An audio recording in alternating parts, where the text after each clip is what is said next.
Hello, everyone. It's me, Andrew. I'm here in my home, in our home office in lovely Ligonier, Pennsylvania. Hopefully, you all are having a great day. It's Thursday. Yeah, it's warm here in southwestern Pennsylvania, and we have all the windows open and the fans going. Luckily, knock on wood, I haven't had to put the AC units in the windows yet, but it seems like it's coming soon. Um, if you're watching, say hello and where you're tuning in from. It's always nice to hear where everybody's from. And of course, if you want to help boost the signal, liking, sharing, subscribing, William would be proud of me for putting that right up there at the front of the video. It does help. So thank you so much for helping us reach more people. It's always nice when we can do that. Yeah. If you didn't catch yesterday's live, it was a little bit later than usual because I had a late night meeting. So I didn't get to go on the regular time, but we did that last night. I think I started at 7, but we really didn't start showing stuff until around 7:30. So if you go to YouTube, our YouTube channel, or I guess you could do it here on Facebook too, if you wanted to. You just scroll ahead and you can skip all the talk and get down to the stainless steel charms and pendants. We debuted some more of those, some more stainless steel pieces. Super affordable, super lightweight, and super durable. So, and those come in those two different finishes, the natural kind of silver, the stainless steel, and some 18 karat gold plated pieces. So if you didn't see those, definitely check that out because I think they're cool. We didn't sell too many of those, so there's a lot still left. So if you're interested in any of those, definitely watch the video.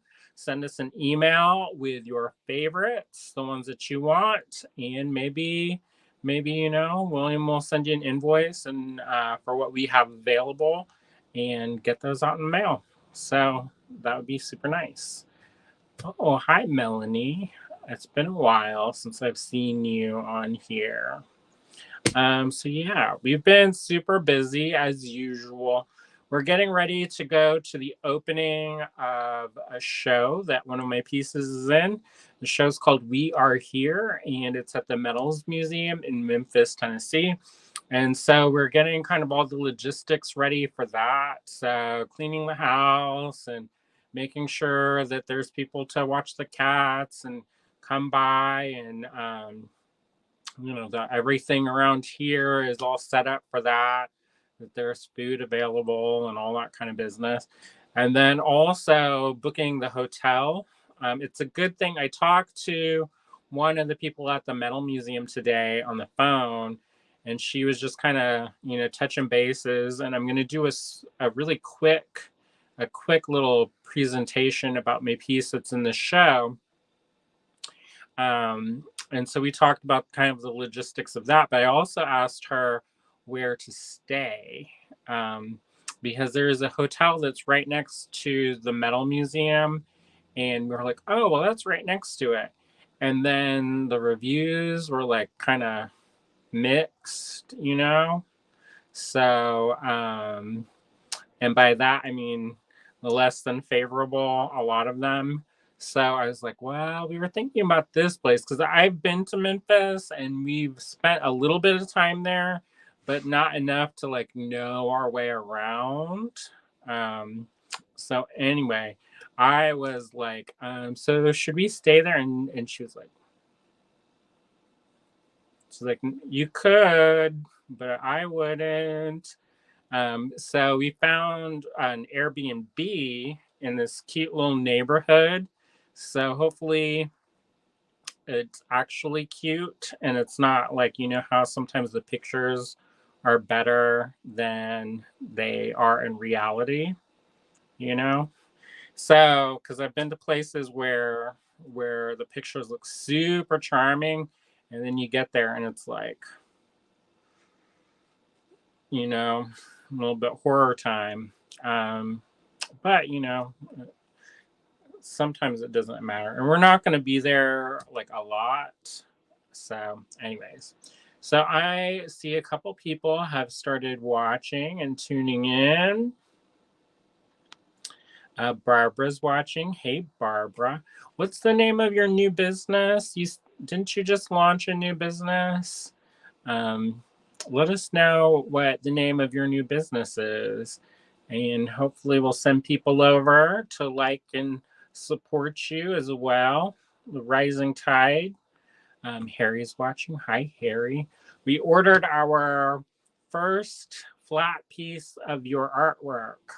Normally, we get his raku pieces, but I ordered one of his collages, one of his gel press prints to add to our collection. So it's been really wonderful seeing your work progress um, and see how you've been inspired and getting into doing them. So I've really enjoyed that. So you got to spread the love, and I'm super happy and excited that we got one.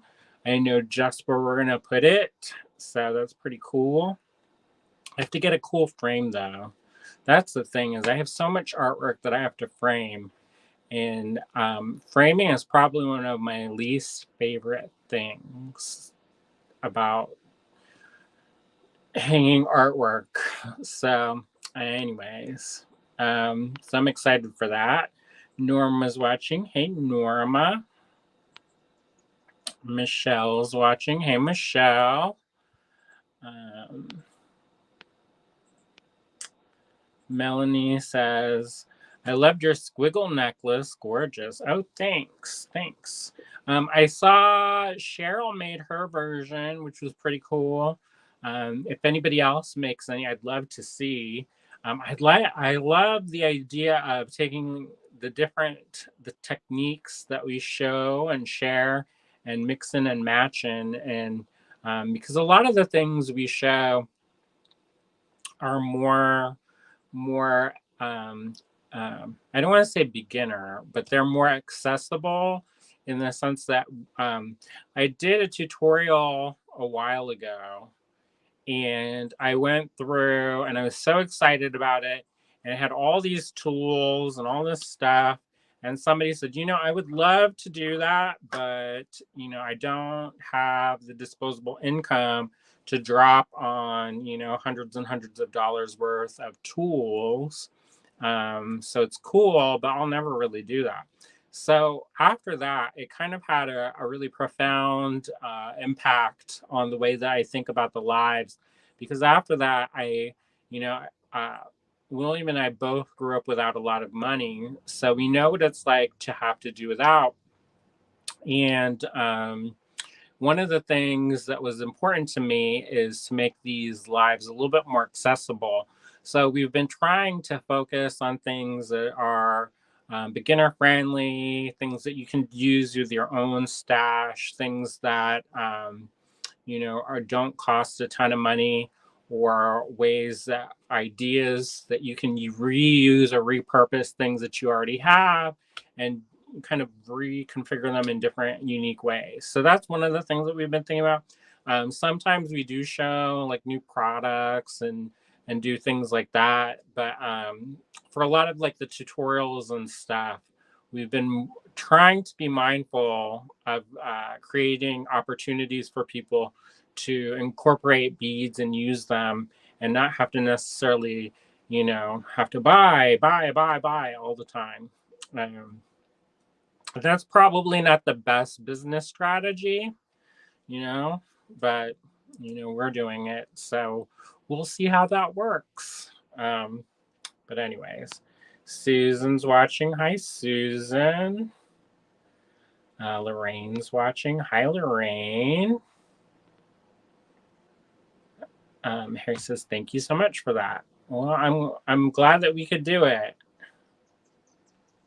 Melanie says, yes, I want to try the squiggle soon. Thanks for the tutorial. Yeah, hopefully people like our tutorials. Jen they filmed another 2, I think, on Tuesday. So William is editing tonight and tomorrow for Saturday's debut.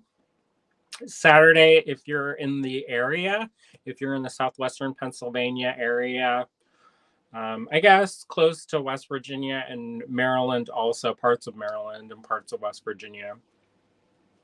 Touchstone Center for Crafts in Farmington, Pennsylvania is having their open house. And if you didn't know, I'm a board member for Touchstone. And so we're going to show up and then we're going to drive straight from Touchstone out to Memphis. So if you're down at around Touchstone on Saturday, stop by. That'll be lots of fun.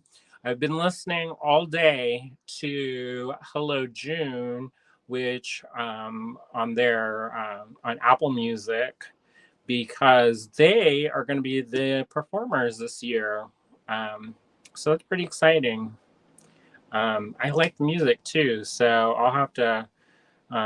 I think they're working on a new album, so whenever that comes out, we'll have to get that as well. And then, of course, if you're in Memphis on Sunday, definitely stop on by. I think it will be a really good show. I've kind of taken a gander at who is in that exhibition, and it looks like a good lineup. So it looks like it's going to be fun. Part of it is going to be outside, which it's going to be outside in the afternoon. So I'm going to have to rethink some of my wardrobe choices. I didn't want to tell the person on the phone about that, but I'm going to have to rethink some of my wardrobe choices so that I do not melt into a puddle and then start like puking in the yard. You know, that's not going to be ideal. So anyway, yeah, Cheryl's watching. She says, hi, working and lurking. Oh, good. Good. Susan's watching. Hi, Susan. June's watching. Hi, June. So I'm actually going to break this up into 2 parts. And the reason why I'm doing it in 2 parts is I'm going to show you a sneak peek at some of the pieces that I've been working on. I still have a couple more things that I'm going to tweak with some of them. Some of them are almost completely finished. I just have to gesso the backs and sign them and things like that. But most of them are done, but there's a couple that I'm going to like tweak a little bit. Sometimes when I do some of the colors, I don't really I know how they'll look conceptually, but then when you put them down, sometimes things like disappear.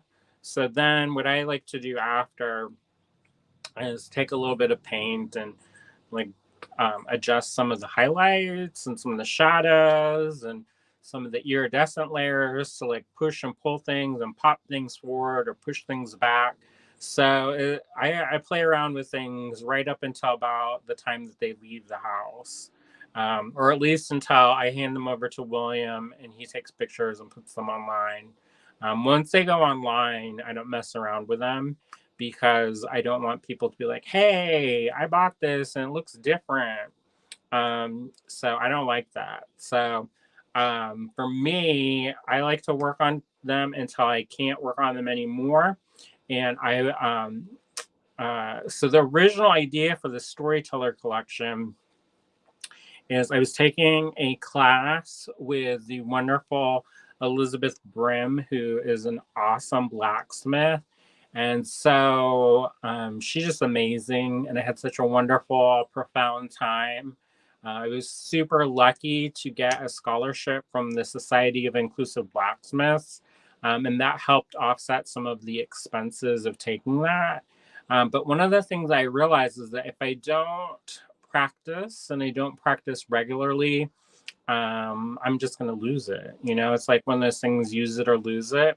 So some of my classes, I get by the end of the class, especially if it's an extended like week-long class, I'll get fairly competent by the end of the class. And then by the next time the new class rolls around, then it's like being brand new again. So the idea of these kind of small scale artworks, um, which kind of spurred me into making them, was that I needed to help raise funds to help offset some of those expenses. For one, I like to pay for my classes with art that I've made. It's important to me because I don't want to, we put all of the money that we make basically back into our businesses. So I don't want to take away from that and stifle that growth.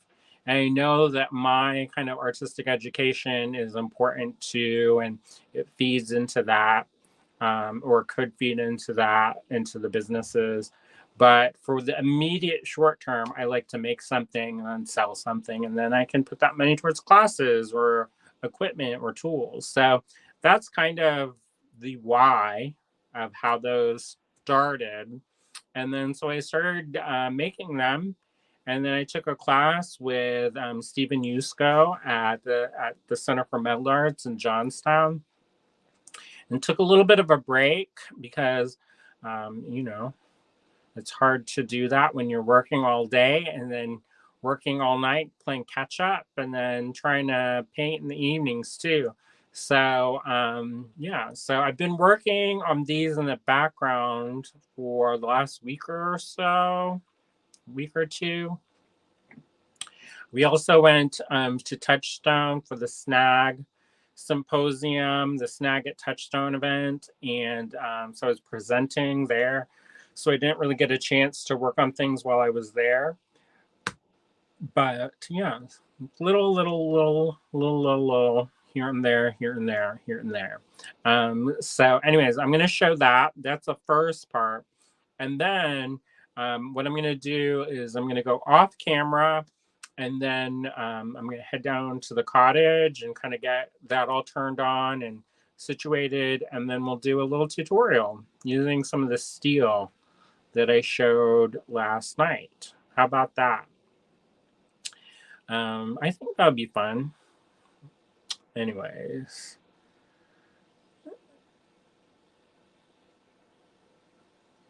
Everybody's saying hi to each other. That's good. I always like that. We're a friendly crowd and welcoming, so that's good. So anyways, I've put together some more of these collages and mixed media pieces.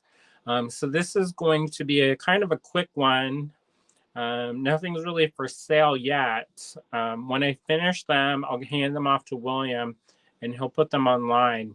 So that'll probably be either tonight or tomorrow. And I'm probably going to lean towards tomorrow because I have to let the paint dry. So, and then it's always best when we take pictures with the sun with natural light, because then you get better pictures, I think. All right. So anyway, so we're going to show those pieces, and then I'm going to head down to the cottage, and then we'll do another little tutorial. And if you don't catch the tutorial, it's basically an idea that I had last night while I was working on when I was showing the stainless steel pieces. I talked about an idea, and then I was like, well, what if I just showed you instead of talking about it? What if I showed you? How about that? All right, so I'm going to flip this around so you're going to see the ceiling for a second. And yeah, so William, if you didn't notice, you haven't seen William as much as normal. And that's because he's taking his other class tonight. He's been taking classes on Wednesdays and Thursday evenings. And so when you get my stuff, you're also allowing him to take classes too. So that is a win-win, right? We're both getting to take classes and making stuff. So that's always good. Now, if you missed Tuesday, and you probably missed him extra this week because we took Monday off for Memorial Day. So people are gonna be like, "Who are you? Who are you?" So on Tuesday we made this little thing. Hopefully y'all like that. I saw Cheryl. She tried it out. That looked good. And then off camera, I made this little thing. It looks like one of those hair clip things from far away, but I think that's fun. And then I also made this little thing, this lizardy dragon thing. And then last night I showed some new stainless steel pieces, which we're going to do the demo on that tonight. So I hope you'll be able to join us later this evening. I know it's a little bit wonkadoodle, but I think that'll be good. Mainly because I can't do everything here that I can do there and vice versa. So anyway, so these will go on sometime tonight. And yeah. So who's ready? Who's ready? Michelle says, I hope his classes are going well. I think they are. I don't know if he showed you his finished pieces yet, but he got a couple of pieces back after trimming and glazing. So I told him I was so proud of him. Um, I know William, he's one of the people that he makes a lot of sacrifices um, for not only me, but for other people also. And a lot of times he puts himself last in line. And so the fact that he's being able to take classes means a lot to me, and I know it means a lot to him. But it took some convincing, and I basically had to force him to take the one class because he's like, "Oh, money's tight. I don't want to do it." And I was like, "Well, if you don't do it, then this opportunity may never roll around again, and then you'll be so sad in your heart, and you'll cry tears all the time if you don't take it." So, anyways, so he's taking the one class tonight, and it's a wood firing, and it's a 48-hour firing, which is pretty wild. Um, but anyways, I don't actually. While we were at Touchstone, they were doing a similar firing at the new kiln that they made. So I kind of know, but I've never actually done that kind of thing. So I might go out with him and help feed the fire or whatever. I don't know, whenever that is in 2 months or however. All right, so I'm going to show you the new pieces. Like I said, I may add things, I may change things. A lot of them I haven't sealed them yet. A lot of times I seal my work with a matte medium. So some of them I've sealed and some of them I haven't sealed. So you'll see some of them be shiny, and usually I go over that. And if you've seen any of my tutorials on making these or making something similar, not exactly the same, but I talk about that as well. So anyways, so this is the first one, um, and it's a bird. It's originally it was a swallow, but then I thought it looked nice as like a golden bird, and I made the background like a purple because it's a contrasting color. But then I realized, it's kind of like a fantasy swallow because swallows aren't yellow. But um, yeah, so there's that one. And then I am on fire for cutting out these leaf shapes. I don't know about y'all, but sometimes do you ever come across a technique or something and you just keep doing it over and over and over and over and over again? Well, I'm on fire for cutting out these leaf shapes with the X-Acto knife. So you'll notice in a lot of these pieces, I've been using that. Facebook user says, love the leaf shapes. Oh, good. Um, and then this one, This one is pretty much done, but I do need, see how it's shiny? So the PVA glue that I use can sometimes give that kind of plasticky look, which I ran out of glue, so I need to order some more. I usually get my PVA glue from Carriage House in Brooklyn. And when I order from them, I tend to um, I usually, what I do is I get enough so that then I get the free shipping. I know that sounds cheap of me or whatever, but that whatever helps, right? So yeah, so I usually get my glue from Carriage House, and so I'm waiting for a couple other things that I need. It's getting warmer, so I'm going to start making paper again. I usually take off in the winter because I use our attic to dry the paper. Um, for one, our house is like hoarder.net up in here. And so there's not a ton of room to put stuff down or to hang stuff. So I use the attic because our attic I've kept pretty much empty. You know, there's a couple of things up there, but it's mostly empty. And so I use the attic to dry the paper, and be when it's warm out, it dries it super fast. So instead of like a week for everything to dry out or a couple days to dry out, it usually dries out in like a day. So I need to get new felts because I got a little over eager and I mixed a little bit too much methyl cellulose in the last batch, and it kind of tore up um, some of the felts that I was using. So I need to go and get some new backings for that or whatever, and then I'll start making paper. That's one of the few crafty things that I can do here because I have all the crafting stuff here for that. It is kind of messy, and by messy, I'm a little messy. I mean, a lot messy. And so, anyways, I really want to make some more black paper or some dark paper. I have some ideas of incorporating it with some of the gel press. So I want to use the gel press with the handmade paper that I make. So that's one of my goals for this summer, which is now pretty much. All right. I see a couple more people have tuned in. Susan says, love the cardinal. Thanks.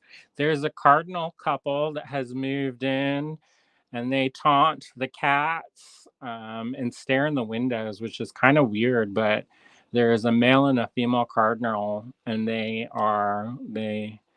sometimes are looking in the windows. And I don't know if they're looking at the reflections in the windows or if they're watching me or if they're watching the cats, but every once in a while I'll catch them in the corner of my eye, or when I'm out in the yard gardening or something, I'll see them.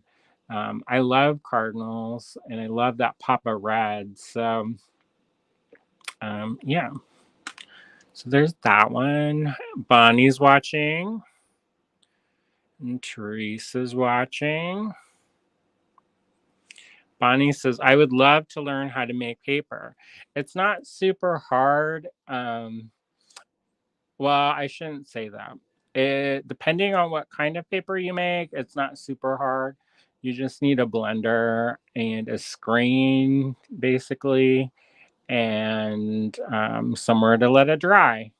But if you want to get more serious, then there's a thing called a Holland beater, and those get kind of expensive. So I don't have one of those.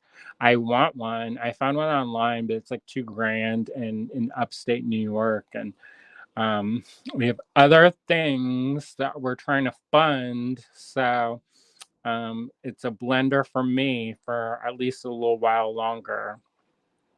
If they start up the paper making classes at Contemporary Craft, which is where I learned how to make paper, I learned from a wonderful artist named Katie Dement.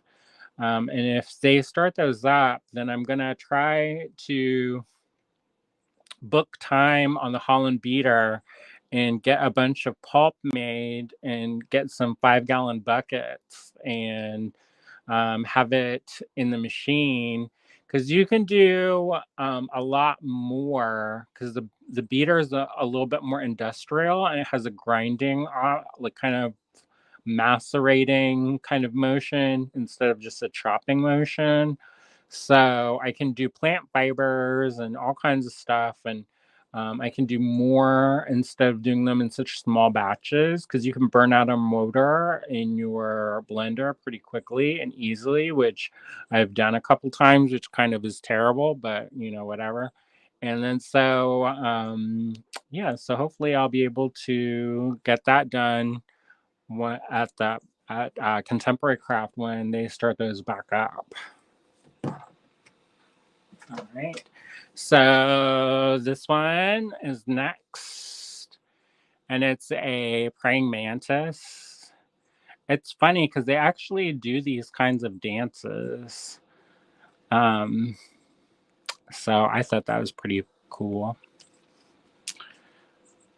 Bonnie says, can you use a mortar and pestle? Maybe, but you would make like one sheet at a time. So that and then you would be like grinding all day. So I don't know if that would be super effective, but a blender works. Just go to your local thrift store or wherever. And usually our yard sale or Facebook marketplace, usually they have cheapy blenders on there and or a big box store, and then get a blender, and then you can make more than like one sheet at a time. Amanda's watching. Hey, Amanda. Um, she says, is it hot out or what? It is warm today here. Definitely warm. Susan says, I found a praying mantis on my deck, a baby. Oh, yeah, we had babies. I found an egg sac last year, and there was like a million babies came out, and that was pretty cool. And so I always check now when I do like the bushes and stuff and trim all the hedges. I check for that just in case, so I don't end up killing a bunch of stuff. So this one is another one that I have to, these three I definitely have to seal because the glue gives it this kind of plasticky finish. And so I use that mix of the water-based dead flat varnish and golden matte medium. And then when I put that on, it makes everything nice and super flat, which I like. It's not super distracting like that. So up next is this bird holding kind of a tulip. It's a type, I don't know. It's kind of a stylized tulip. It's not really a tulip. But I've been listening to, we did this for book club a couple years ago, but there was a book called Stone by Asia Reardon.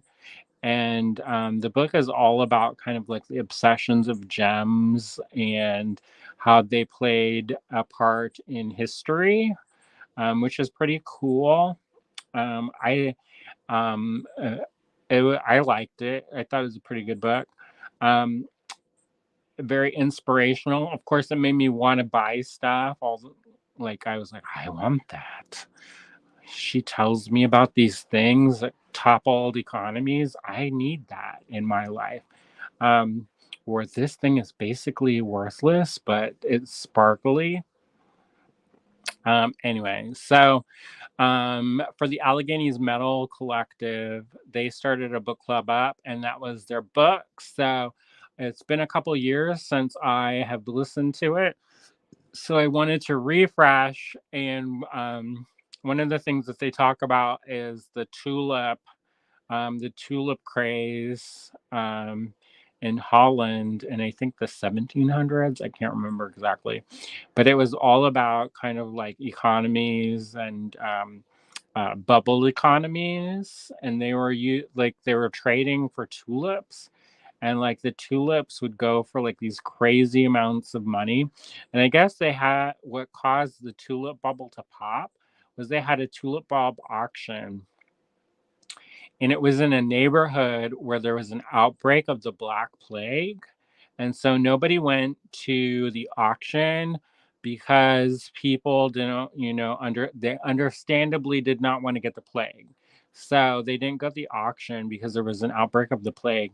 And then, so that even though they had a reason why people didn't go to the auction, it was seen that the auction was a failure because so many of the tulip bulbs didn't sell or go for the prices that were previously being inflated. And so that's what caused the whole thing to kind of all crumble down, and people kept selling off their bulbs like crazy, and they were flooding the market, and flooding the market meant that the bulbs were worth less and less and less. And so it's pretty wild when you think about, like, people base their whole lives on the trade of these onion like bulbs. So anyways, this one's, I was kind of inspired by that. And so this is kind of like a stylized um, tulip bulb. Susan, yes, the tulip craze in the 17th century Holland was intense. Yeah. So anyway, I listen to a lot of stuff. I don't just listen to sexy time books. Um, Sometimes I listen to other things too. Um, so I really love this piece. Like we were talking about this maybe yesterday or the day before, but we were saying about how it's like Halloween time all the time. And so our house, we have all different kinds of like skulls and skeletons and different things. And most of them are, most of them are not real, but I do have some, but whatever. And then so this is kind of like that. Um, but there was also, so another thing, but this was it's similar but different.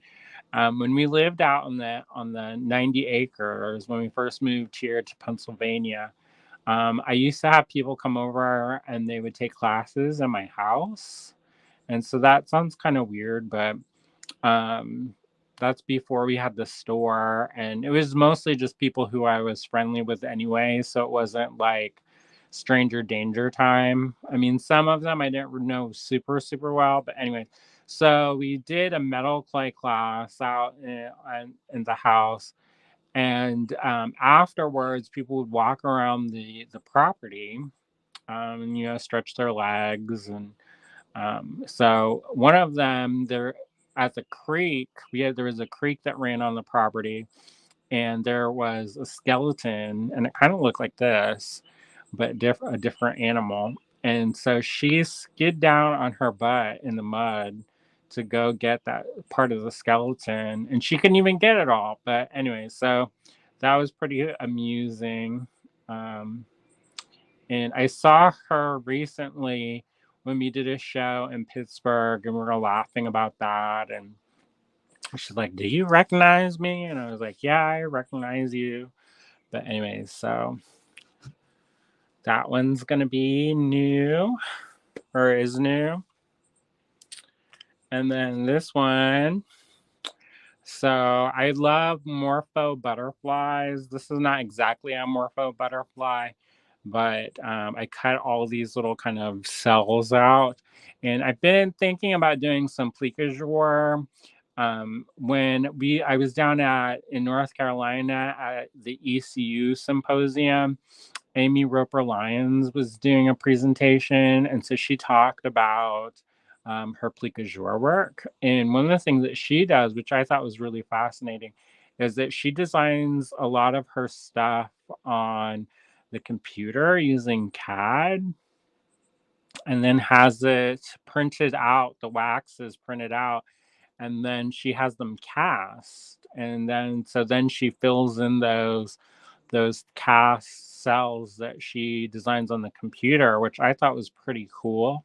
My brain doesn't necessarily work like that. So I doubt I'll be doing that because CAD seems like a whole nother universe.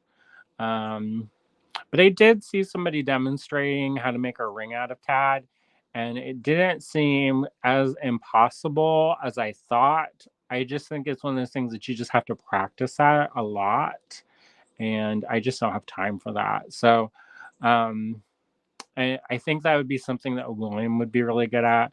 Not to volunteer him for more kind of things, but he has a more procedural, like linear thinking than I do. Um, and he's like, starts with one thing and kind of works through it and kind of follow the steps. Me, I kind of throw everything together and then have to dissect how I did it. Like, don't ever ask me for a recipe because 9 times out of 10, I don't have one. A lot of it is stuff that I kind of look at a recipe online and then do my own thing. And then never will that same thing be, even if I try to use the same recipe, never will ever be exactly the same. Um, so, anyways, that's thing about I was talking about cells, and somehow I got onto that from the butterfly. But anyways, yeah, we went to this wonderful botanical garden at one point, and they had a butterfly enclosure, and there was this really cool moment when I was standing in the butterfly enclosure, and I don't know if it was because of the perfume or cologne or whatever I was wearing or whatever I washed, the soap that I used, but it attracted all these butterflies. And so at one point, and you're not supposed to like touch them. So they're allowed to touch you. It's like they're like the strippers of the insect world, but you're not supposed to touch them, but they can touch you. And so I was in this butterfly enclosure and I had been covered in all these butterflies. Um, and it was pretty cool. And I wish that somebody in that group had, I knew the people that had gone in that butterfly enclosure with me, because that would have been such a cool picture to have had. Um, and then when I left, the guide had to help me take them off because I was just covered in butterflies. And I don't know if that's a good thing, because when we lived out in the country, I saw all these butterflies, and then I was like, "Wow, how come they're all are in this mud puddle?" And then somebody told me that they like the smell, or they like poop. And so I was like, "So did I smell like poop?" And then somebody else told me that they do like floral smells, but they also like the smell of poop. So, and I don't know what they do with the poop, but they do something with it. And so that's why you'll see them like around different mud puddles and things. And so I was like, did I smell like poop that day? Is that why I was in that enclosure by myself? Um, Anyways, so butterflies, I like them. I also like the symbolism of butterflies, that sometimes you have to be in a cocoon to kind of evolve and have your own personal metamorphosis, a symbol of change, and also of beauty, delicacy, flight, and movement. So, and as pollinators, I think they're pretty fascinating. Susan says, I have a salt and pepper shaker set that resemble the tombstones that I got from my mother. She collected salt and pepper sets when she was young. That's cool. Amanda says, Susan, when I was little, I collected those too. I have a couple of salt and pepper shakers as well, which should not surprise anybody. But I love things, and so have lots of things. Amanda says, I have a wiener dog one. The head is salt and the bottom is pepper. That's funny. Um, and Susan says, Amanda, that sounds so cool. I have a cheese wedge with a little mouse set for her from her too. I think that's nice when you can kind of pass those things along. Um, all right, this one I know I'm going to do more work on. And that's because I did the matte layer, and then now I'm going to add the iridescent scales to this. But it's kind of the cosmic rainbow serpent, um, which I like them. I like snake artwork more than I like actual snakes. Some people they like snakes. Some people don't like snakes. I think they're really pretty, but it's one of those things where I think they're cool to look at, but I don't necessarily want to like handle them. Um, so I guess I'm in the middle. I'm this. I don't know how you would like maybe the Switzerland, not really Switzerland because Switzerland is like it's kind of like um anyway. So that's a new one that I'm working on. And then of course I have to have a rabbit. I don't know if I'm going to do the same kind of skeleton treatment to this rabbit, but uh and I did this all kind of dark with a dark purple. I was like, oh, you know what I should do is I should put this light one on the top to like pop it forward. But then I kind of like the way that those are kind of receding into the back. So I may go back and repaint this lighter kind of lavendery one and make it dark so it's all kind of one plane. So we'll see. And then here's another kind of bird one. Um, and so this is a bird with a garden. And of course, the tulips, because I made this around the same time that I was making this one. Um, and so, yeah, I love tulips too. I didn't used to like tulips. When I was a kid, we had some tulips, but they were kind of like ho hum. I don't know if that's a good way of describing them, but they were kind of like, wah, wah. I mean, because we grew up in Florida, so there was no shortage of flowers and green things and growing things. So there were much more kind of like more extravagant and sensational flowers, and tulips always kind of seemed boring to me. But then as an adult, I started getting more interested in tulips. And so I grow all kinds of different tulips.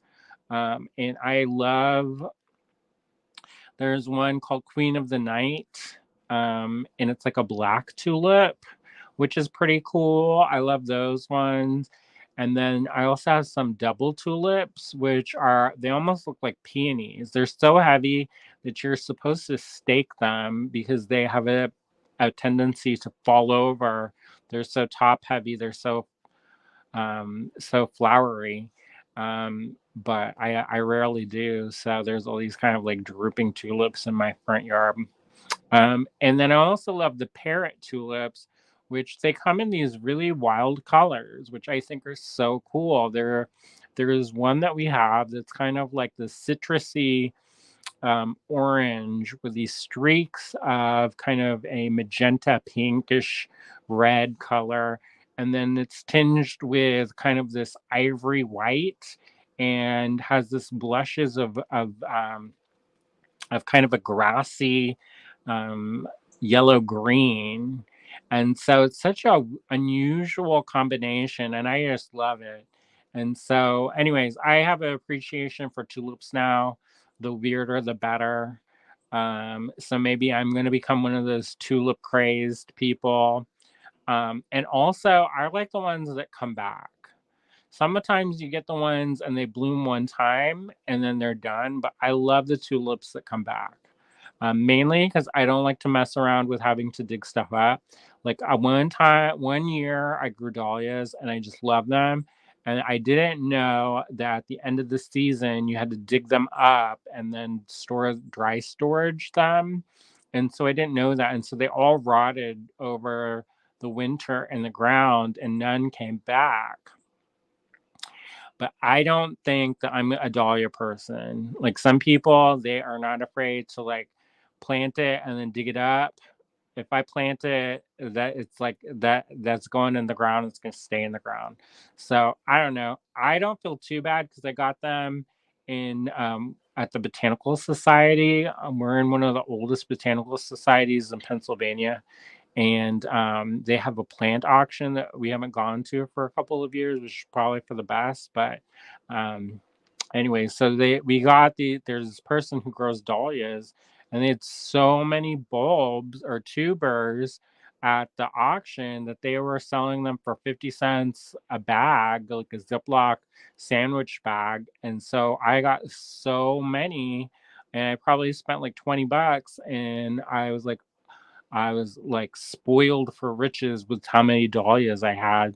And so, anyways, they none of those they all no longer exist, because I let them die. But anyways, so I think they're cool, but I doubt that I'm ever gonna grow them again unless I go into like retirement, and then I don't have to do anything and then just look at plants. And but anyways, I digress. Speaking of plants, you'll notice that a lot of my paintings have a lot of plants and things inspired by nature. One of the things that I see so often, and I sit sometimes as a panelist or a juror for different grant reviews.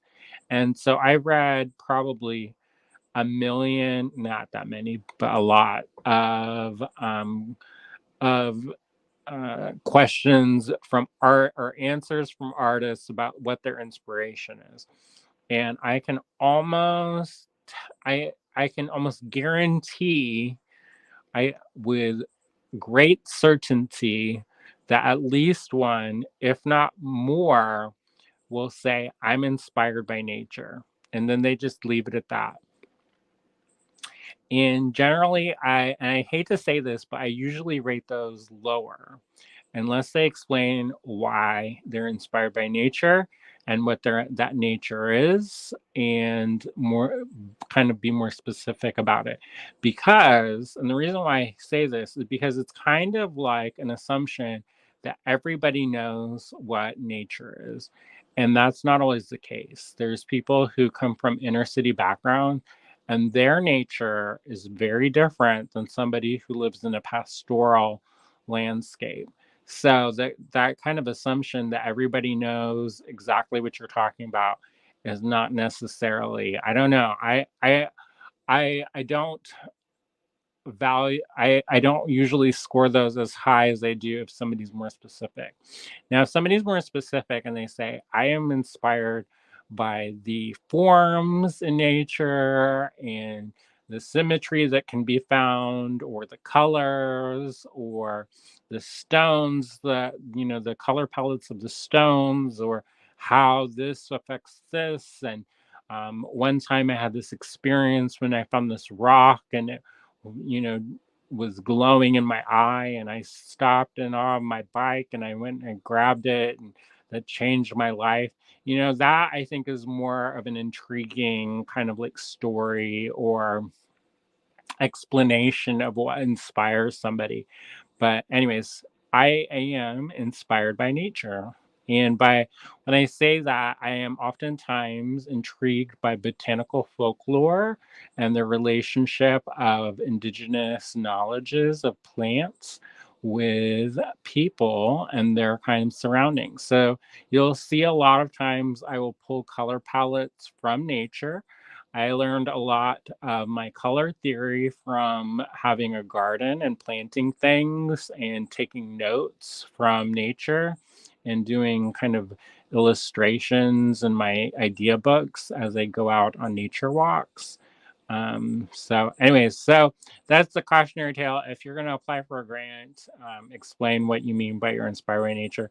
And then also to say that I am inspired by nature as well. LOL, y'all. Susan says that squirrel listens better than my cat. Um, Since my cats have staring contests with local squirrels. Well, I don't know. I like squirrels in theory because they're kind of cute from far away, but they are so bad. They keep digging up my bulbs and planting peanuts, and I I don't know. I just get so crazy because there's all these peanuts planted all over my flower beds, and then I'll go outside and I'll find all these bulbs dug up. And it's like, I paid money for those, right? Just leave them there. No, that's none of your business what I'm doing. Go plant those in the neighbor's yard. Anyways. Oh, I see I missed like a ton of comments. Sorry about that. Um, Bonnie says, I love the rabbit just as it is. I like it too, but um, Sandy's watching. Hey, Sandy. Susan says, we had a garter snake in our yard one year. I couldn't get a good picture of it because I was so afraid. It was afraid of me. Oh, yeah. A lot of times, a lot of the creatures, they're more afraid of people than the people are afraid of them. Susan said those black tulips are so beautiful. I think they're cool and they provide such a wonderful like contrast. Because I tend to go for the more is more kind of mentality with our yard. And so I pack like, oh, I'm gonna do fritillarias and I'm gonna do some ranunculus and I'm gonna put some tulips and I'm gonna put some daffodils and I'm gonna put some peonies and um so the black is nice because it kind of adds like a contrast and like a point to rest your eyes from like the color explosion.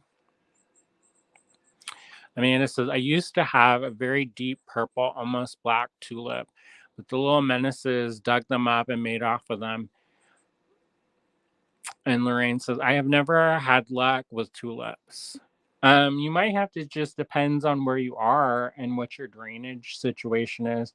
Because if you have a thing like too much clay, sometimes it like holds the water and it can cause them to rot. So then you just have to increase the drainage. And you can grow tulips in containers too, which I thought is pretty cool. I know some people they only grow their tulips in containers, and some people they only grow them one. They only let them bloom 1 year, and then they compost them. And it's because some of the varieties they only store enough energy to have that one like spectacular bloom, and then afterwards then they just are they don't produce. So I can see if you're going to do that, but I don't know. I kind of like the idea of just leaving stuff and then they make more. Like the daffodils that we planted at the cottage, we've gotten a little bit more because the longer that they're there, we planted probably 1,000 bulbs, and they just keep spreading, which I love. I mean, it gets thicker and better every year. So, and by the time I'm dead and gone and the cottage is no longer there, the tulips will still be there, probably. Sometimes if you walk in the woods here, you can see outlines of the tulip or the daffodils that were at old homesteads, and like they'll remove the blocks and stuff from old homesteads. Sometimes if they like fall down or something happens, but they won't dig up the bulbs. So every once in a while, you'll be walking in the woods and there'll be like a patch of daffodils and they'll be perfectly outlining the shape of what have been a house at some point. Um, and so I think that's so cool. Part of me wants to go out there with a shovel and dig them up and then add them to my own hoard of daffodil bulbs, but the other part kind of respects that they are there and they should be there. And they're kind of like, an artifact of the people that used to be there, which I think is kind of interesting. Um, Susan says squirrels. They always get a couple of mine. Yeah, that's not my favorite. Susan says, I tell my hubs to pick up a tulip color and then I plant them. That's good. Amanda says, yes, it was either the big gray one or my new friend, the black one. I'm not friends with the gray one yet. That's good that you're friends with them. The squirrels that live in our yard are hateful, and so they just look into my eyes as they dig my stuff up, and then they don't care. Sometimes they think about setting the cats on them, and I know that probably sounds terrible, but oh well. Um, Amanda says when the black one starts digging in my flowers, I say stop, and he does. That's good. Like you train the squirrel. I wish I could train the squirrel.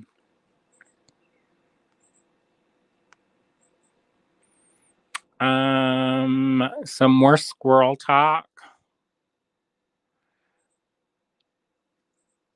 Susan says, I have an older home and I often find weird stuff like drawer pulls and glass shards when I dig in the garden beds. Yeah, I find stuff like that too. And sometimes I document, I oddly enough find a lot of marbles.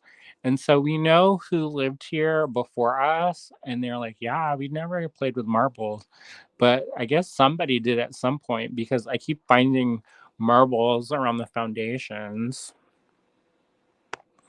Bonnie says, every spring I go to our local arboretum just to see all the tulips. It's a magical place.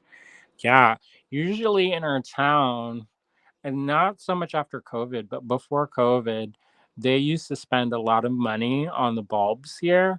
And so you would go and it would be like so thick.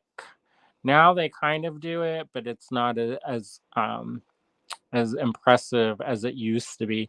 And I think also is that sometimes you'll have a bad year and then the tulips they don't really produce and then it's kind of a waste. But like this year, the thing that's really going crazy are the rhododendrons and the azalea bushes. And I kind of want to grow those. I tried to grow some azaleas around the property, but they didn't last. So that was kind of disappointing. But probably they were too sunny or something. I don't know.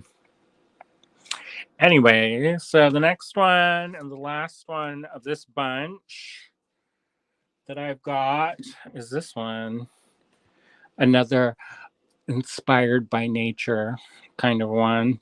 But also I am enamored with Pennsylvania Dutch hex symbols.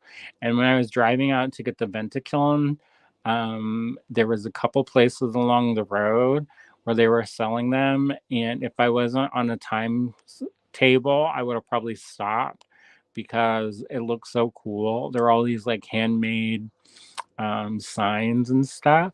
And so I think those are so cool. And um, I love outsider art and I love primitives and I love kind of like that Americana.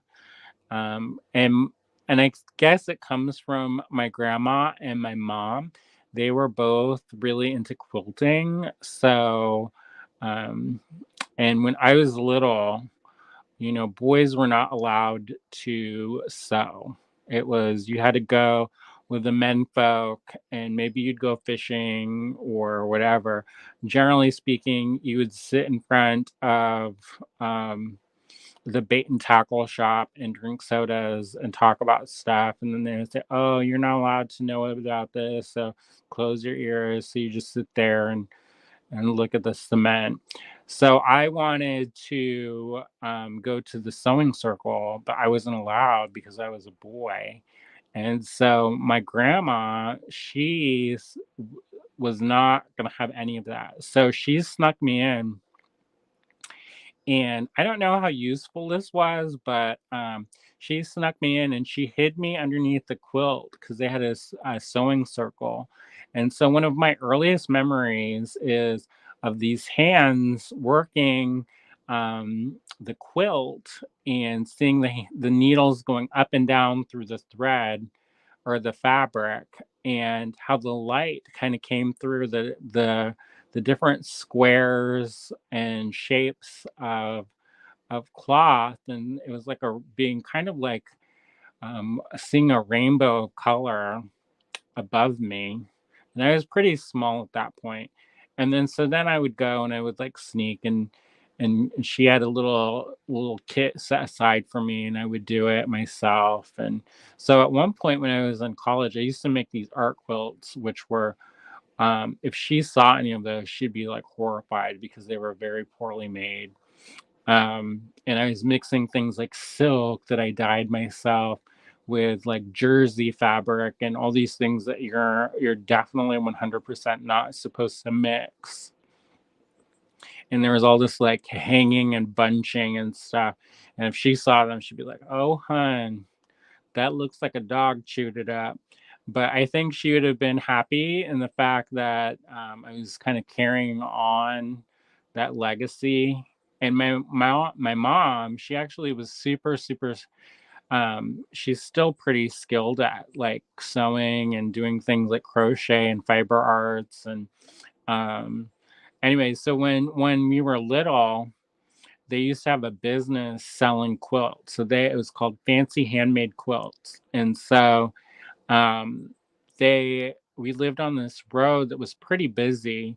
And so they had these great big drying lines from like how you would like what you would imagine like what you would hang for clotheslines. And so they had all these quilts that they made by hand, and they would use a machine, but a lot of times like the top quilting was all done by hand. And so to make money, because we didn't have a lot of money, so this was kind of like a side hustle. They would put the quilts on the lines, and people driving by would stop and look at the quilts. And this is back before you could buy a quilt for like $20. So um, they actually charged at that time a fair good amount. But somebody bought them, and one of them ended up in the quilting museum. And there was an exhibit in Miami, which was kind of cool. And um, I was just talking to my mom about this because I was telling her about the piece in the Memphis Museum, and she said that she really wanted to go, but there was something that happened at the last minute, and probably one of us kids did something bad, as usual, and she couldn't afford the gas money to go to the opening in Miami. So she never got to see her own quilt in that museum, which I thought was pretty sad. Um, and this is so many years that I don't know if they would have an exhibition calendar or catalog or anything like that. But she was telling me about how she was so sad that she could never see her work in a museum, even though she knew it was there because somebody had bought them and the museum had called her and stuff. And so I thought that was a cool thing that, you know, she came from an island out in the middle of the Pacific Ocean in the Philippines that was really remote. And she had all these ideas about what life would be like in America. And, when she came here, it was during a time when there was a lot of racism, and there was not as much diversity as there is now. And that seems pretty wild to think about that because we live in such a divisive time. But at that time, it was even harder. And then my dad, as soon as they moved here, he had to go on tour again. And so she was left here pretty much by herself with my brother. And she knew English a little bit, but not enough. She wasn't fluent in it yet. And so I can't really imagine, being in a trailer behind my grandparents' house in a country that, that's not your first language. And, you know, at that point, she was one of the only people that they had seen that was brown. It was pretty wild. And people would go up to her and ask if they could touch her hair.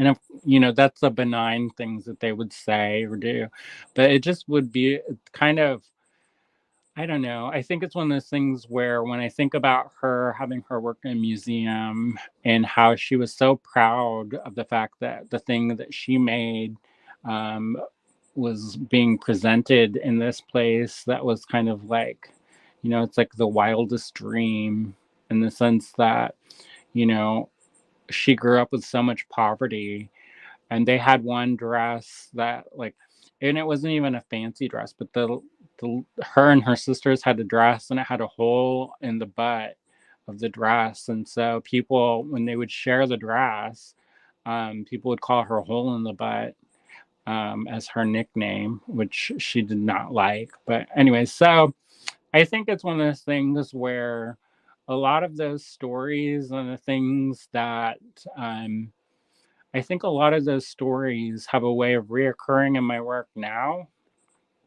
and it's not always super evident. Like, I don't really make quilts now, but it's funny how there are things that seem to surface, and even though it's many many years later, and I went to fancy art school in New York City and did all these things, and as much as things have changed, a lot of the things that I make are still the same. And so I think it's interesting. It's one of those things where there's a lot of connectivity to the past, and that in some ways I'm living the best life that my mom and my grandma and people like that who came before me could envision. And so I think that that's a wonderful kind of thing, at least for me. So anyways, I'm rambling. um And I see a lot of people have commented. Barbara says, I'm inspired by Dutch hex symbols and Moravian folk art. My floral paintings have a lot of that influence. If you like the Moravian stuff, yeah, definitely come to Pennsylvania. I don't know if you've been to the Moravian tile factory, but there's a place in Doylestown, and it's like Dutch hex symbols to the left and Moravian tiles to the right. I think you would really enjoy that. Susan says, knowing how to do simple sewing like buttons is an important life skill. Yeah, I think that that's something that used to be way more common. Um, now you don't really see a lot of people who do that. But that's not to say that not knowing that is less than having known that. There's a lot of people who are like, well, young people are so terrible because they don't know how to do this and that and that. And then, but they know how to do stuff that I don't know how to do. Like, I don't know how to do all these fun filters on TikTok, and that's like maybe that doesn't seem important to certain people, but to other people, that's like an important skill. So I don't know. Anyways. Um, Bunny says quilts have evolved into real art pieces. Yeah, I think so. There is we're watching Craft in America on PBS, and they had a quilting episode, and that was really cool to see that and to see I'm friends with a couple different quilters, and they go wild. I mean, they use all kinds of different fabrics, and they do all the sculptural fabric manipulation, and it's pretty cool to see what people are making. And I think that's craft across the board. There was a very distinctive line kind of drawn in the sand between fine art and craft. And even when I was in art school 20 years ago, if somebody said something looked crafty, that was an insult. They would say things like, oh, that looks precious. And that was like, somebody basically said it looked like dog poop.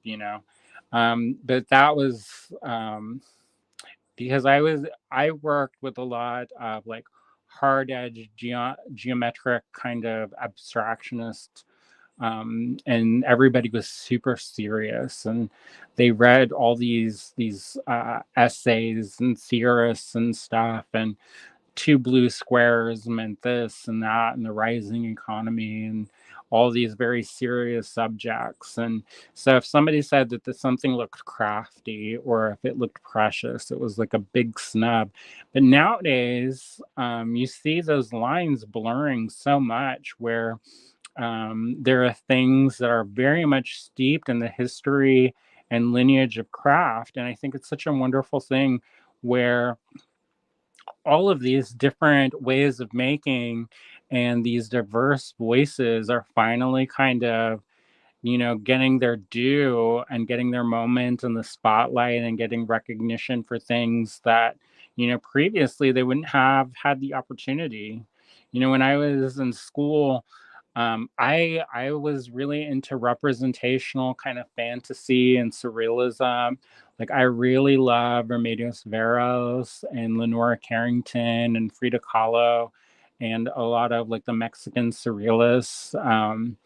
And Dorothea Tanning um, and the teachers I had, which were they were good, and I learned a lot from them, but they did not make that kind of work.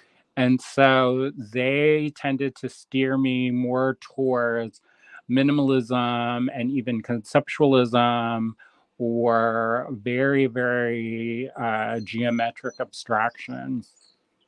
And so um, it was weird to try to make artwork after that experience because I had all these ideas in my head about what I was supposed to make and if the art was good or if the art was bad or if it was even art at all.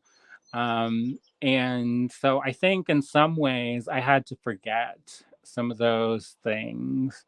I had to forget. And not necessarily forget in like I completely am amnesia of it, but forget in the sense that it wasn't those voices that were in my head weren't necessarily as prominent.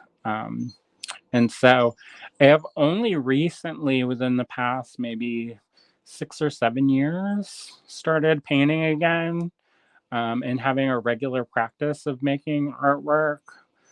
Before that, we kind of all of my attention was spent on the store and building that up and trying to make that a success. And there really wasn't time. And like I did paintings every once in a while, but maybe I would make a painting, maybe two paintings a year back then.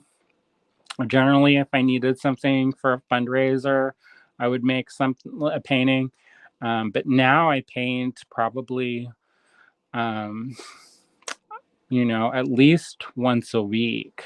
Um, if I'm making a series, I paint every day and I paint for a lot of hours during the day. But before, I just didn't have the flexibility in my schedule to really do it. So it's only been until recently that I've had a chance to really kind of pursue it and paint a lot more and do a lot more collage again, um, which was super nice to be able to get back into that. And the same with my jewelry. Like you'd think when we opened the store that I'd be making stuff all the time, and I did, and I was making stuff all the time, but I wasn't necessarily making my own jewelry, and I definitely wasn't doing any kind of like art jewelry or like more idea based. It was very different kind of mindset of what I was making. So, anyways. Bonnie says, and you, Andrew, are carrying on her legacy. Yeah, I think so. I think there's a nice kind of connectivity to the past. Barbara says, I share a lot of that same nostalgic sentiment. Michelle says, Andrew, that's great that your mom got to have a piece in the museum. Yeah, I only wish that she got to see it. Oh, I didn't know that I did know that you were from Western Pennsylvania, but I don't know. I knew you were in Florida and you went to school in Savannah. Um, but anyways, so there's a lot of stuff I don't know how to do that younger folks do understand how to do. Yeah. And Susan says, I never understood that artificial dividing line between fine and decorative arts. Yeah, I don't know. I think it was, there's, I don't know. So I do know. And a lot of it has to deal with politics, money, and the controlling of the objects of beauty as commodity. So there were some very influential people in the art world who decided what they wanted to specialize in and what they did not want to specialize in. And many of those things back in, okay, so this goes back even further. So this goes back to basically when the GI Bill started coming in. Um, when they had GI Bills coming in and they were a thing, people were coming back to the States and they were deciding what they wanted to go to school for. And so there was a big push for art schools and craft schools to develop. And so, because there was more money kind of floating around to fund those things, where previously there wasn't as much. Um, so, so you had a great proliferation of a lot of artists. And so, also at that time, there were kind of political motivations where certain entities like the CIA wanted to fund what was called an American painter. So they wanted to distance themselves from what other foreign powers were making at the time. So they, like Jackson Pollock, is a good example of somebody who benefited by the patronage of the CIA. And this kind of sounds like conspiracy theory hour, but it's actually a real thing. So they would give money to Peggy Guggenheim and a bunch of people like that. And there was an important critic, uh, Arthur Greensburg. Anyway, so they gave him money to write about different artists who were more focused on abstraction. And so a lot of times, there were people who would control the narrative of what the market was so that they could make money off of them basically. And so when you have that dividing line of this is high and this is low, this is, you drive up the price points of certain things and you drive down the price points of other things. So it's kind of interesting now when you see this more democratization of information and this kind of with social media being able to kind of level the field. You don't have gatekeepers like Larry Gagosian, or Mary Boone, or Leo Castelli kind of controlling the narrative of what is important and what is not important. And I mean, you still have those people doing those things, but it's a very different world nowadays, where, some things you couldn't break into the art world. I mean, I tried to break into the art world when I was fresh out of art school, and no matter what I did, I could not break into the art world. I used to stand in line. They used to have these things where they would have open portfolios. And so you would stand in line for, you'd get in line before the sun was up, even up, and you'd stand there. And when I got up there, they were more concerned about what they were going to have for lunch, and they kind of just kind of loosely looked through it, and then they were like, next. Um, and then there was another time where, because I didn't have very much money, I didn't grow up with a lot of money. So things like slides are super expensive, and you don't realize that. And so I used to make deals with some of the other photographers, and I would like do stuff for them, and we would trade, or I would save up my tips from waiting tables, and I'd get slides made because you didn't send in JPEGs. Like, they would tell you specifically not to send in JPEGs because everybody was afraid that every photo was like secretly a virus or something. And so nobody trusted it. And the computers at that time were super slow. Um, and so you still had to send in slides. And I remember I saved up all this money to have all these slides made. And I sent in the slide packet and followed all the rules and did all the stuff that I was supposed to do. And I checked off all the boxes. And then I was walking through Chelsea one night, and it was the night before trash night. And there was a pile of unopened slide packets. There was a pile of it, and I found mine. So I just took mine home. I should have probably taken all of them home, but I was walking around, and at that point you could touch the walls. In my apartment, my apartment was so small, but I found my slide packet, and I was like, I spent all of this time and all of this money and put all this energy into doing this, and they did not even open it. It was completely sealed. It had not been opened, and I was like, I don't know. And so I was very demoralized with the art world at that time. And yeah, so I could not break into the art world. And so I think that when you're coming, there's this wonderful thing that's happening now with social media and with, things that those barriers are starting to break down in a sense, and there are more opportunities. And like, I'm having a piece in a museum this weekend, and so I think that's one of those wonderful things where, I don't think, and I know that I wouldn't have been able to have this possible 20 years ago, because I tried and I couldn't do it 20 years ago.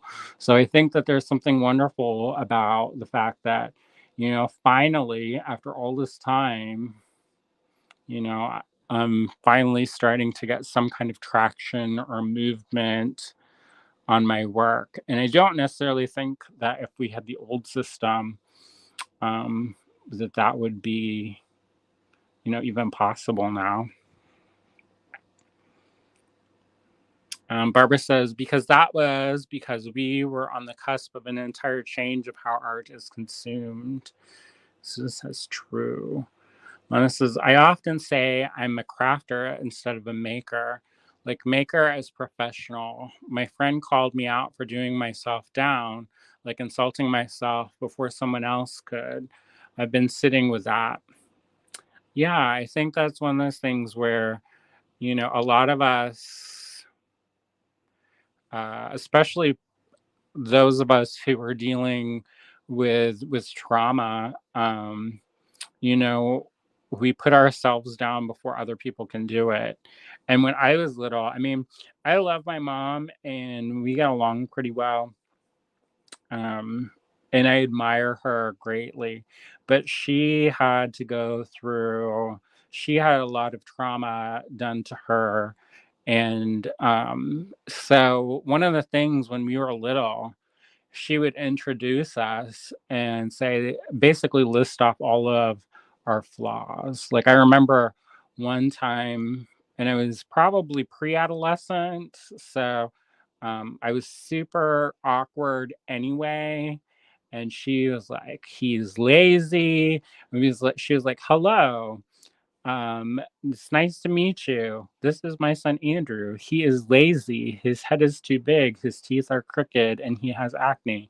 And I could feel myself like dying inside um, when that happened, because, and because it was just, like, I had just met these people, and she was already kind of listing off all the bad things. And so afterwards, I asked her about it, and she said, if you say it, then they can't say it behind your back. And I realized that that's like one of the biggest trauma responses, where when she was kind of adapting to living a life in the US, and kind of acclimating to an American culture, people would talk about her nonstop because she was the only brown person in the town.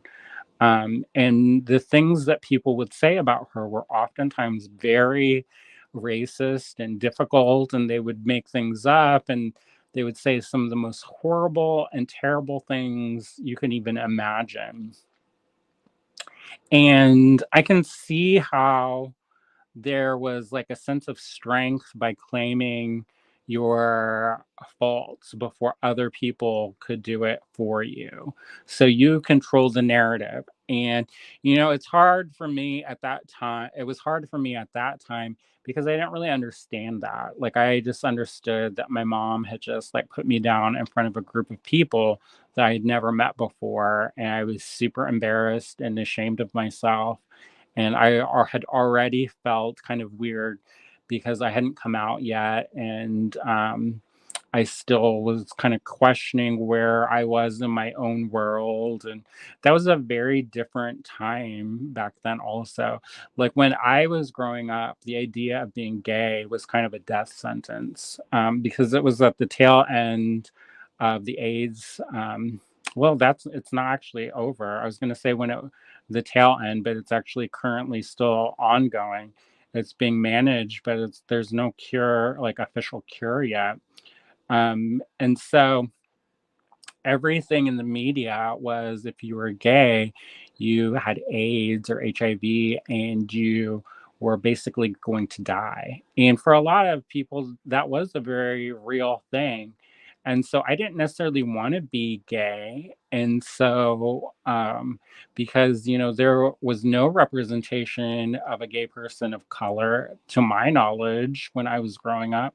And so I didn't really see myself represented. Um, there weren't elder gays to like show me the way, kind of thing. And so I didn't necessarily want to be gay. And so it took me some time to kind of come to terms with my own kind of identity. And so at that time, it was like super awkward because not only was I like, my body was changing, but like I was changing. And I was like, I don't know who I am. I don't know where I am. And so it felt even more.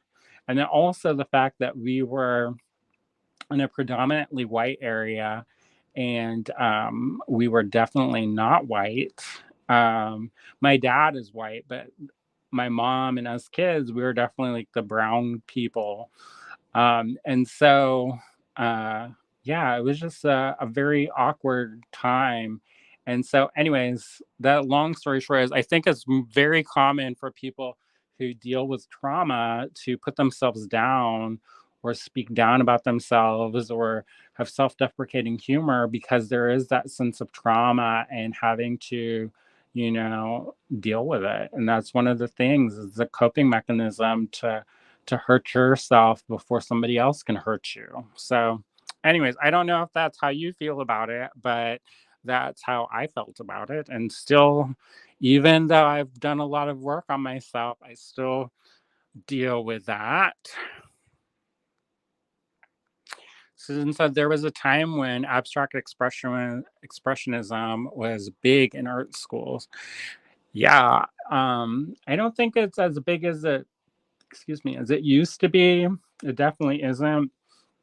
But when I was in school, all of my teachers were very much into um, either conceptual artwork or geometric abstraction. So I worked with Stephen Westfall, and he was one of my early painting teachers. And like he had this painting which was, it almost looked like a window, like window panes. And he was like, yeah, I sat with it for like hours, and I didn't know if I wanted to include it into a show because it was so representational.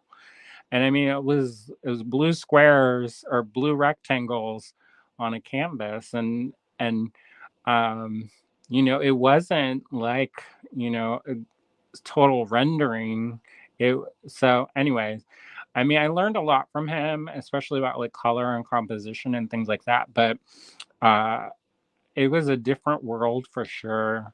Like the artist that I worked with, Toby Kahn, who is mostly known as a Jewish American painter who does a lot of abstraction. Like even him, he used to get such flack if anything looked like anything else. And I worked with um, a lot of other really wonderful people. Ellsworth Osby is one of my other teachers, and Uta Kother, and just a lot of wonderful people. But they made very different work from me, so it was hard. At one point, I had tried to go into grad school, and I had put a portfolio together, and they rejected me, and I was so upset. And I was like, what happened? So I tracked down the person, the admissions person, and they said, your portfolio was fine. It was good. You showed you understood different things. Your recommendation letters were good. Your grades were good. Everything clicked the box except the group of people that are in the program now make very, very different work from what you're making. And the professors that we've brought in for that group of people have very different work than you do. And you would not flourish or thrive with this in your having that kind of mentorship would not and that kind of camaraderie would not be a good fit.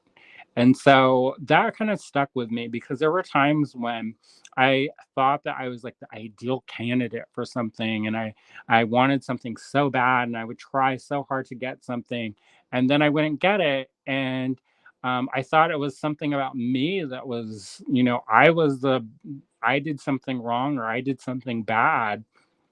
And I guess that comes back to that trauma thing. But I think it's also the idea that, anyways, that I don't know,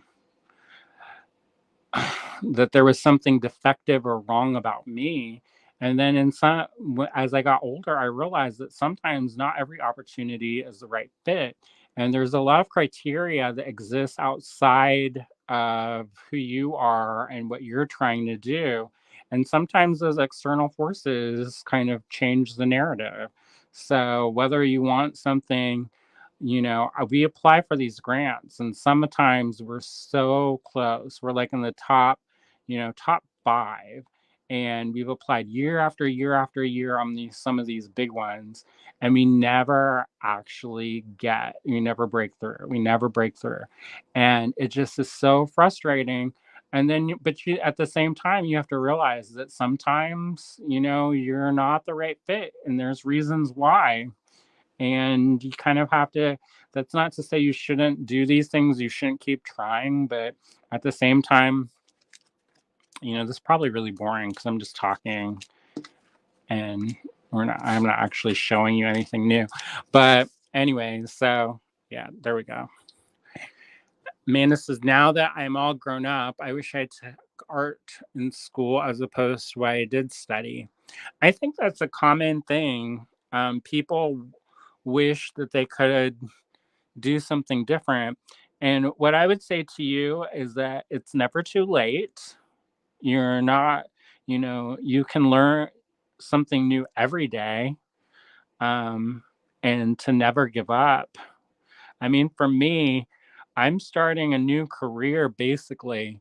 And when I tell people in the art world or the art jewelry world, I've only been doing this for 2 or 3 years, they kind of like, well, you're not young. When there's an early career artist, they have this idea in their mind that somebody's like fresh faced and dewy eyed and they're, 20 something. And then they see me and I'm this middle aged, half Filipino, uh, person, and they're like, you're not early career anything. So I don't know. I think it's one of those things where it's never too late. And for me, I've made a real priority in my life to pursue my creative education and to really invest in that. And these paintings are funding that, So um, if you want to go back to art school or study art, do it now. And maybe it's not the course you would think it is. Like maybe it's not such a linear course when you have like kids and pets and a family and a house to take care of. And maybe you have to do things in an unconventional way. Or because I'm definitely a student now. I don't dislike saying that I'm a student, but I'm definitely a non-traditional student right now. And so I have a lot of experience from other things I've done in my life. And in a lot of ways, I could probably teach certain classes, and I do teach classes. But at the same time, I am very new and very fresh in certain areas. So I would say just keep trying, keep going for it, and don't give up. And Barbara says she went from PA to Savannah to Florida to North Carolina. Um, Susan said, very interesting. And Bonnie says, you could teach. I teach all the time, Bonnie. But, that's another thing is I don't necessarily think of wanting to go into academia.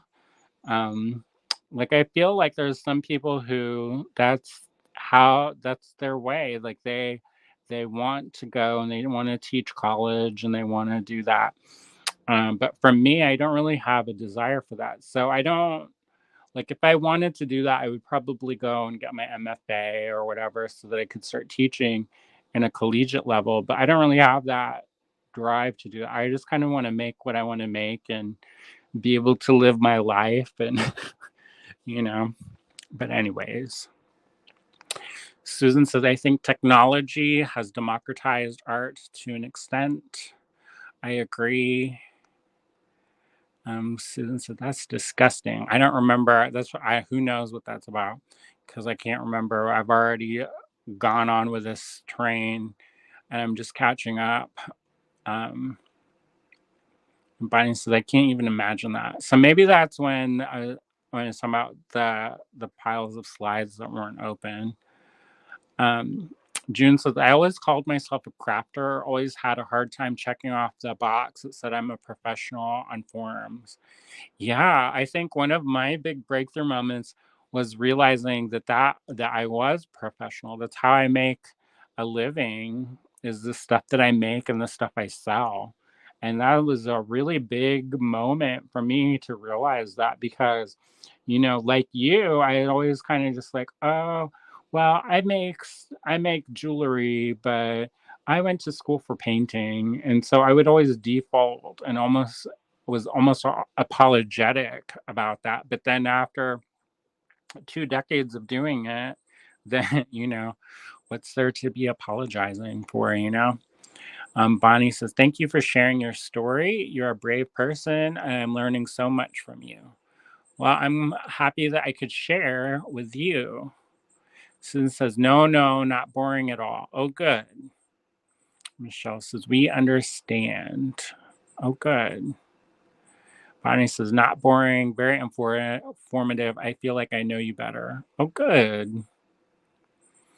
Amanda says, you're right, Andrew. It's never too late.